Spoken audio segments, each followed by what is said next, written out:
Hello everyone and welcome to this video. Now today I'm going to be taking a look at this record here. It was requested by a regular commenter on my channel, Sam Glendinning, so thank you very much for requesting this. He asked me to go over a Bob Dylan album. Now I must say, I am by no means a Bob Dylan expert. I'm not even a huge fan of his really. I've got a few off his records on vinyl, but because Sam asked me to review a Dylan album, I thought that I would today, and the one I have chosen is Bringing It All Back Home from 1965. So yeah, this was his fifth studio album, released on the 22nd of March 1965, as I said. It is a very important record, in Bob Dylan's discography. It's the first where he was backed up with a electric rock and roll band, which did alienate some of his original sort of folk fan base. I suppose he's it could be his motivation for doing this was he'd met up with the Beatles round about this time, which as I said, that was supposedly his inspiration for moving to a more fleshed out sort of rock sound. Also around this time he was staying at a house in Woodstock with fellow folk singer Joan Baez, who says that around this time Dylan would basically sit up all day at a typewriter, bashing out these song lyrics. Commercially, this was a hit album for Dylan, reached number 6 on the American charts, and actually topped the charts here in the UK. It is a really highly acclaimed record, often appears on all-time greatest albums lists, and certainly is considered one of Bob Dylan's finest works. So yeah, I'll now just show you my vinyl copy of it here. I don't think this is a original pressing. If it is in excellent condition, but I highly doubt it. So there's the back of it there, just some text written by Dylan, some sort of nice photos on it. I do quite like sort of 60s album design personally.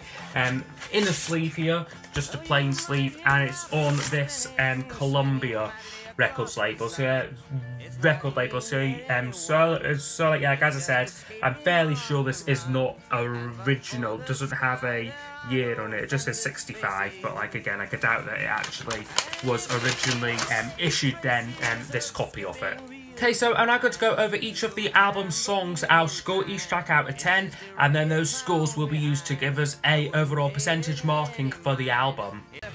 Kid, don't matter what you did, but walk on your tiptoes, don't tie no. So it kicks off with Subterranean Homesick Blues, which is a classic track, really. It's such an influential song. It's some people say it's a precursor to rap and street music, with it's very sort of fastly sung lyrics, and it sort of comments on alternative politics. This was a hit for Dylan, and it reached number 39 in America, so a minor hit for him, but his first top 40 hit though nonetheless. And I got to the UK top 10. So yeah, a great song there, fantastic music video as well to it. So yeah, kicks off the album really well, I think. She never stumbles, she's got no place to. Then there's a nice change of pace for the next song called She Belongs to Me, which is a really lovely, softly sung ballad, written in the blues tradition. There's quite a few people who this song could be about, I've read online, could be about his former girlfriend Susie Rotolo, or it could also be about fellow singer Joan Baez. It's a really pleasant, nicely sung song, and he seems quite in awe off his lyrical subject on this track. So yeah, a lovely track there. She Belongs to Me. I ain't gonna work on Maggies Farm no more. Then we get one of the other popular tunes from the record, Maggies Farm, which is a solid upbeat track. Lyrically, it is kind of about freedom from the folk protest movement, which Dylan was central to about a year 2 years previous. By this point, he was wanting to sort of distance himself from it. So lines such as "I don't want to work on Maggie's farm no more" could mean I don't want to be this political spokesman anymore. I mean, like, I really like the start of it, like, with, like, this, like, electric guitar lick, then, like, the rhythm kicks in. The song, for me, just gets a little bit boring, like, towards the middle. Like, it's about 4 minutes long, this track, like, and, like, it does get, like, a little bit repetitive, repetitive, like, the structure, like, off, like, the track. Like, another hit single from the record reached number 22 on the UK singles chart. So yeah, Maggies Farm, a really, really great song there, I think. Don't speak of the future. My love, and then the next one is called Love Minus Zero / No Limit. Although, like, I think, like, you're supposed to say it Love Minus Zero over No Limit. Like, it's kind of, like, written like that. So yeah, like, you know, like, this is a lovely song, a really nice, peaceful track, which lyrically, like I've read, like, it's about Dylan's soon-to-be wife, a lady called Sarah Loudess. There are some lovely lines in it, such as there's no success like failure, and failure's no success at all. Dylan's vocals work really well, like, on this track, I think. And, like, maybe, like, it would have been nice to, like, have got, like, a bit of, like, a more, like, upbeat, sort of, like, maybe more sort of fleshed out, like, arrangement version, like, of this track. But as it is a really nice song there. So yeah, I would give a 9 out of 10 to.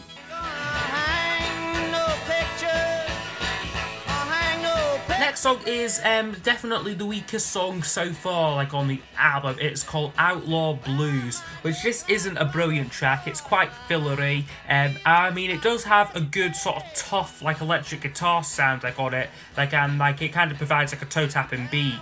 But, like, the actual song itself, like, isn't very memorable, like, lyrically, like, or musically. It is just a bit of filler, like, on, like, the record, like, in my opinion. and you ask why I don't live here.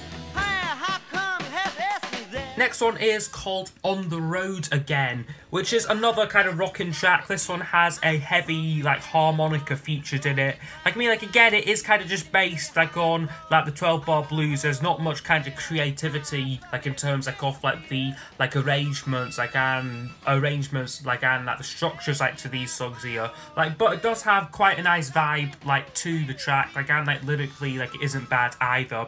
So I would give it a 7 out of 10. They throws us all in jail for carrying harpoons.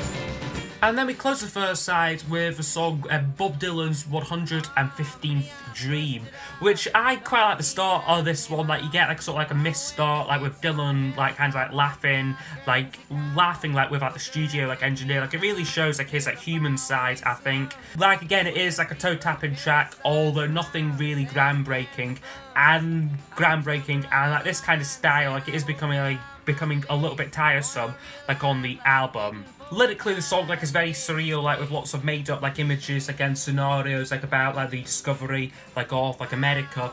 And, like, it is also a very long song as well, spanning 7 minutes. So yeah, like, I mean, like, a good track there, but, like, not one of, like, my all-time favourite Bob Dylan songs, so.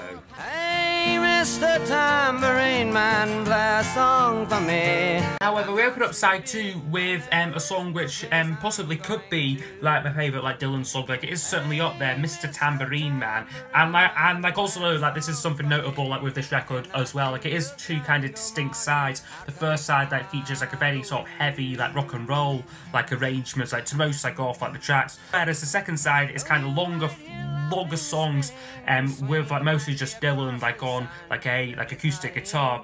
And, like, yeah, Mr. Tambourine Man starts off the second side brilliantly, I think. It is one of his most well-known songs, and, like, it is, like, hard to deny that this isn't a great song.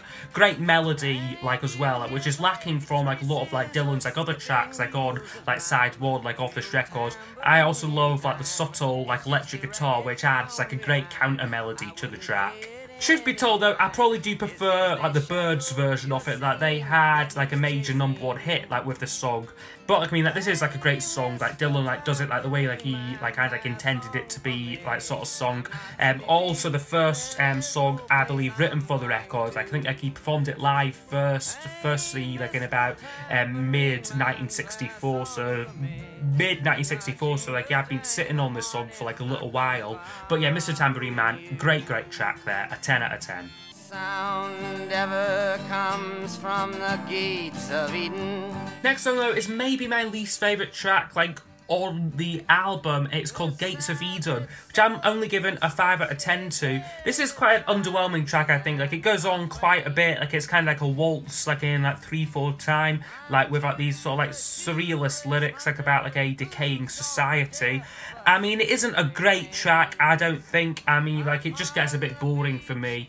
So for me, so yeah, Gates of Eden, not a brilliant song there. Like, I personally don't think. Like, although like I know like most Dylan fans like do like really highly rate this track.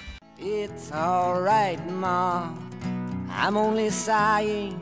And then we get another Dylan classic, It's Alright Ma, I'm Only Bleeding, which is another very long and very ambitious track. It begins with this kind of tense, like, acoustic guitar riff, like, which punctuates throughout, like, the whole song. Dylan sings this song very, very fastly, like, almost, like, not, like, taking, like, a breath, like, in, like, this very sort of densely packed, like, song, like, lyrically, which covers everything from, like, consumerism to politics to money. I really like the chorus line, like, where he goes, like, it's alright, Ma, like, I'm only dreaming, like, or, like, I'm only bleeding, like, he always changes, like, the last line on it. I do really like the way he sings that line off the track. So, yeah, like, I would give this song, like, an 8 out of 10. Really, really, like, great track there, I think. And it's all over now, baby blue. And then it finishes with another song called It's All Over Now, Baby Blue, which is, yeah, another pretty good track to finish. There's a lot of debate, like, as to who this song, like, is, like, addressed to, with some seeing it, like, as, like, a farewell letter to his then girlfriend, Jo Baez. That could also be seen, like, as, like, a farewell to, like, his, like, fans, like, his kind of, like, folk fans, and, like, even, like, could be written, like, towards, like, himself. I mean, maybe it is a bit, like, overlonged, but it is quite strong melodically. So yeah, like, It's All Over Now, Baby Blue would get a 8 out of 10. Like, I do quite like that song as well. Okay, so overall, like, in my opinion, this album would get a 77%, which I know, like, a lot of, like, Dylan fans, like, would, like, put this one, like, a lot higher. Like, it would probably, like, go into, like, the 90% for, like, most people. Like, but for me, like, as I said, like, I'm not a huge, like, Bob Dylan fan, so, like, 77%, like, is, like, a solid score for it. Lyrically, like, on here, he is moving away from, like, protest songs, like, and, like, songs like Blowing Like in the Wind, The Times They Are Changing, like, those kind of tracks are, like, kind of now, like, out the window.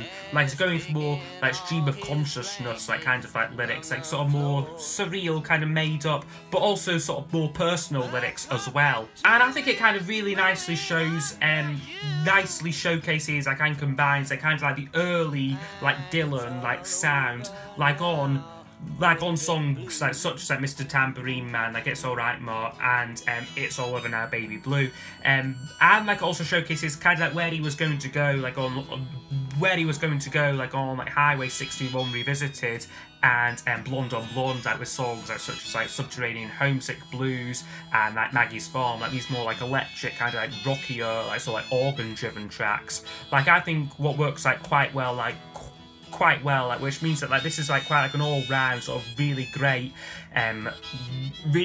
really great, really, like, accessible, like, record, like, whether, like, you're into, like, the more rockier stuff, like, or, like, the more, like, sort of, like, folk, like, material, like, there is, like, a bit of everything, like, on here. In terms of, like, overall importance, like, and, like, influence, I mean, this record, like, is, like, incredibly important. Like, it was the first record with strongly sort of personal, like, and, like, poetic lyrics, like, as well as with song lengths, like, over 4 minutes. Like, it really kind of, like, opened the doors to kind of, like, a new sort of style, like, of songwriting, like, a new kind of, like, way, like, of, like, doing things, like, in, like, popular music, which was then taken on by, like, the Beatles, like, on, like, albums such as, like, Rubber Soul. But yeah, really great record here, Bob Dylan's Bringing It All Back Home.